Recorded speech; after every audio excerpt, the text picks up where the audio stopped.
Defining organizational structure is simple. It's how a company arranges its jobs and departments. It's like a company's blueprint. This blueprint determines how decisions are made. It also defines how information flows. A well-defined structure is crucial for success. Imagine a sports team. Each player has a role. This ensures smooth gameplay. Similarly, in a company, every employee has a specific role. These roles, grouped into departments, form the organizational structure. This structure is vital for several reasons. First, it provides clarity to everyone in the organization. Second, it helps in efficient task allocation. Third, a clear structure facilitates effective communication. Without a well-defined structure, organizations risk chaos. It's like trying to build a house without a plan. Everything would be disorganized and inefficient. Coordination is key to an effective organizational structure. There are three main types of coordination: informal communication, formal hierarchy, and standardization. Informal communication is the most flexible type.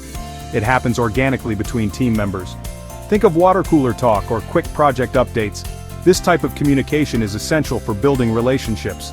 Formal hierarchy relies on a clear chain of command. Employees report to their managers, who report to higher-ups. This structure ensures accountability. Decisions flow from the top down. Finally, standardization involves setting rules and procedures. These guidelines ensure consistency across the organization. For example, a company might have a standardized process for customer service. Each type of coordination has its pros and cons.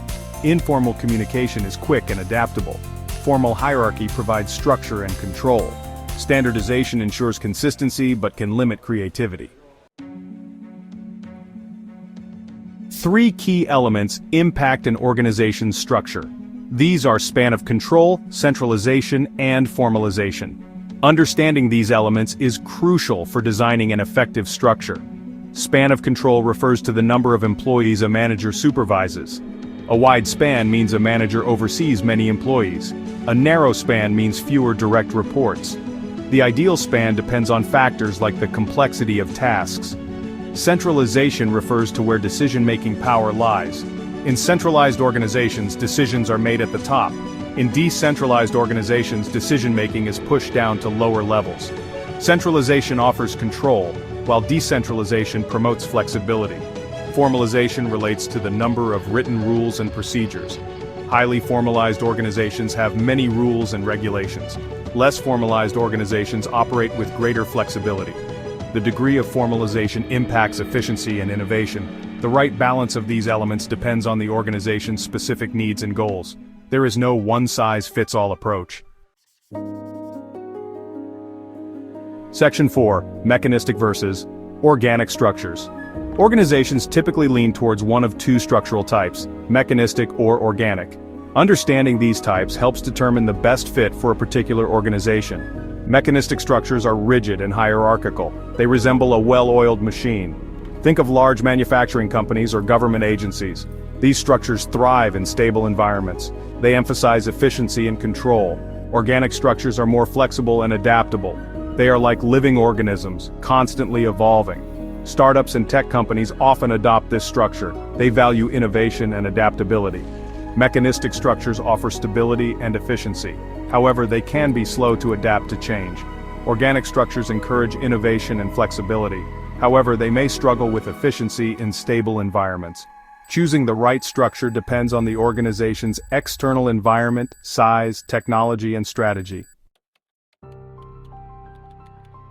Section 5. Shaping the structure. Several factors influence the ideal organizational structure. The external environment, organizational size, technology, and strategy all play a role. The external environment encompasses factors like competition and market trends. A rapidly changing market demands a more adaptable, organic structure. A stable market allows for a more mechanistic approach. Organizational size also matters. Small businesses can function well with informal structures. Larger organizations require more formalized structures to manage complexity. As a company grows, its structure must evolve. Technology influences communication and workflow. Advanced technology enables flatter structures and wider spans of control. It also allows for remote work and virtual teams. Finally, an organization's strategy dictates its structure. A company focused on cost leadership might adopt a mechanistic structure. A company focused on innovation might choose an organic structure. In conclusion, designing an effective organizational structure is crucial for success. It requires careful consideration of various factors. There is no one-size-fits-all solution. Understanding the principles and adapting them to specific needs is key.